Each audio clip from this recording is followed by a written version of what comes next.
lovely to be here. My name is Nicola Rolfe, and I used to be a scientist. It's been 159 days since my last experiment. But now I have a job, I have got a flat, and I don't have to keep a sleeping bag in the lab anymore.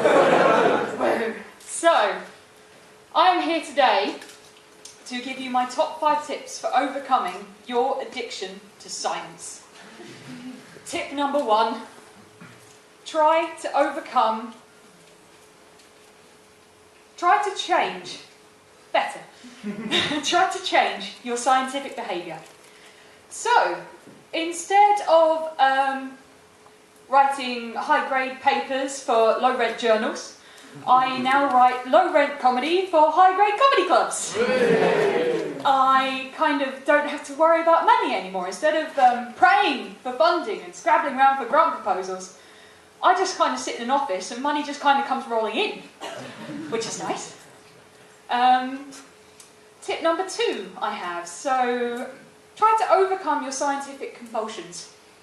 Like most experimentalists, I have a 5th sense for knowing when something in the lab is broken. And that doesn't really leave you when you get out of science, but I realise that it only breaks when I'm in the room and I need to use the equipment, so that's not been an issue.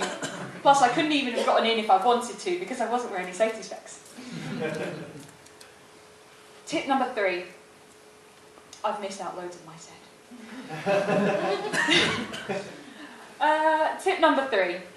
If your scientific behaviour has ever caused any upset to your friends or family, you should apologise. And so because I'm in public, that's what I'm going to do today. I'm going to apologise to my friends and family. To my friend Carrie, I am sorry that I was unsupportive when you decided that the only way to diagnose your food intolerance was by visiting a Scientologist. When they hooked you up to that contraption by your big toe, I am sorry that I disbelieved the results. I really hope that machine genuinely was picking up the traces of demonic tomatoes and potatoes, as it happens, and peppers and aubergines and lots of things. And it wasn't just measuring someone using a toaster in the next room. To my sister, Tia, I am sorry that I doubted that every single one of your 28 appointments with the chiropractor was completely necessary. I can only hope that he displays more skill when parking his car than parking your spine. Which brings me nicely to tip number 4. Don't dwell on the negatives. But this one's hard, really, because there are so many negatives to being out of science. I mean, I've got boxes and boxes of tools now that are all this big. This is useless when you get your stuff home from IKEA. And I can't afford to get the tattoo removed. Wondering where that one is, aren't you? And because I can't have access to chloroform anymore, my boyfriend's been having trouble sleeping. And I still worry about scientific issues. I worry about the things that face scientists these days. I worry in particular about the skills gap. That gap between what employers want and what graduates can do.